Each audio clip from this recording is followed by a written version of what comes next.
Hi there! Sa video na to, i-share ko sa iyo lahat ng mga tools and equipment na ginagamit ko pagdating sa pag-vlog or pag-create ng videos dito sa YouTube. Para po ito sa mga aspiring content creators out there na gustong mag-umpisa sa paggawa ng content pero hindi nila alam kung paano dahil sinasabi nila na wala daw silang equipment. So today, baka sakaling ma-inspire ka and mag-umpisa ka na mag-vlog using the equipment that I'll be sharing.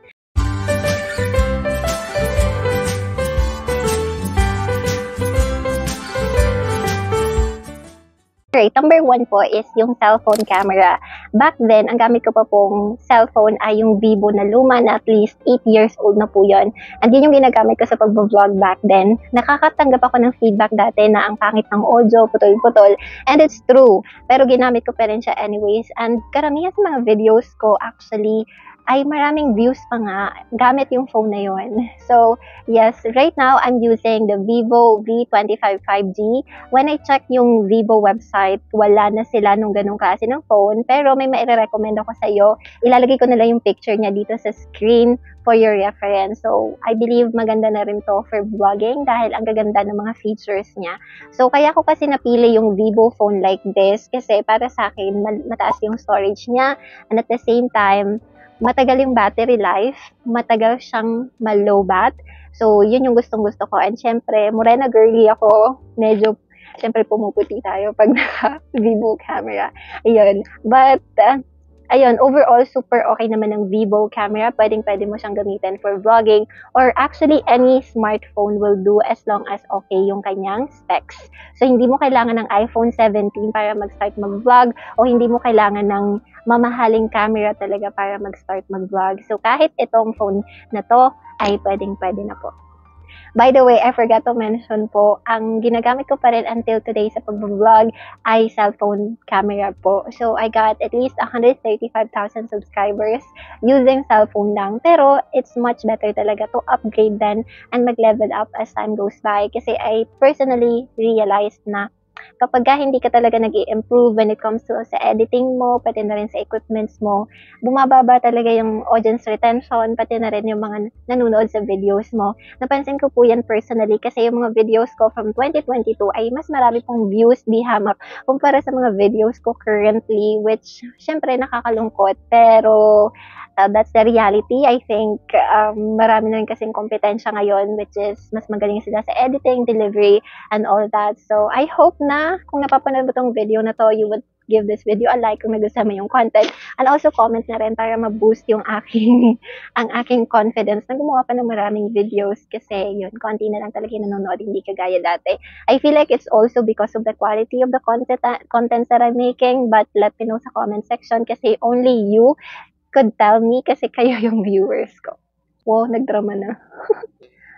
Right. So, ang number 2 na gamit na kailangan mo talagang gamitin is yung microphone. So, ito yung nabili ko, lavalier microphone type C. So, mura lang to. I think, meron tong tig 206 pesos, pero meron tig 86 pesos. Parehas lang naman sila, I think. So, yun, maganda naman yung quality. Ganito yung itsura niya or yung ganito yung quality ng audio kapag gumamit ka nito. Nafi-filter out niya yung noise. Currently, nandito ako sa bahay kung saan malakas yung tunog ng radyo as in to the max. May umuubo. May umuubo pa sa baba, nagchichikan sila and all. Tapos meron ding occasion dyan sa school, sa tapat namin. So maingay talaga. Pero I hope hindi nyo naririnig dahil may filter itong ating microphone. So mahalaga yung microphone talaga para clear ang iyong message. So naririnig ka talaga na maayos ng iyong viewer. Ayun. So, yun, make sure to check it out din sa Shopee just in case interested ka kasi sobrang affordable lang talaga nito. Number 3 po is yung ring light. So, ito po kasi merong capability to na may ilaw siya. So, pwede rin kapag let's say, madaling araw ako nagising tapos ayokong mag-ilaw kasi walang ilaw dito. I mean, pundido kasi yung ilaw.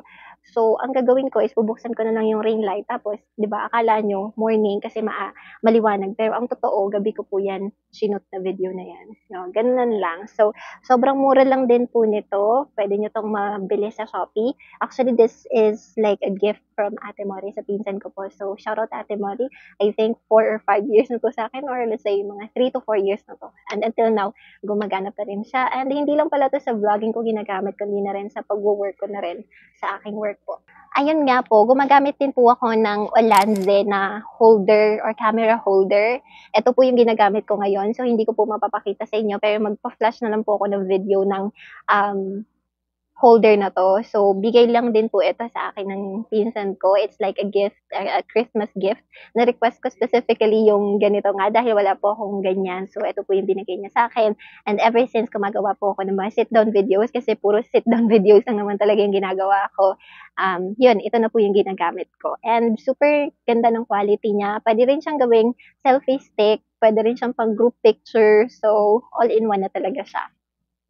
And by the way, you can also check this out sa Shopee. So don't forget to check it. Itong notebook and also highlighter and then ball pen. Syempre, kailangan natin to when it comes to brainstorming ideas.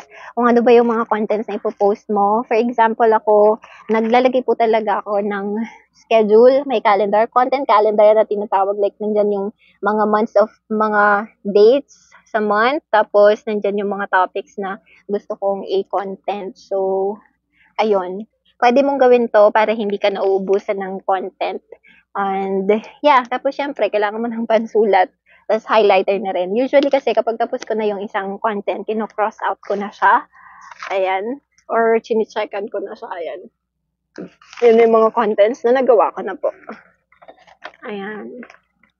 So yun, kahit anong pen, highlighter, tsaka notebook ang gamitin mo, pwedeng-pwede na. Yun, wag mong kalilimutan ng ganito part 2 ng pagbo-vlog.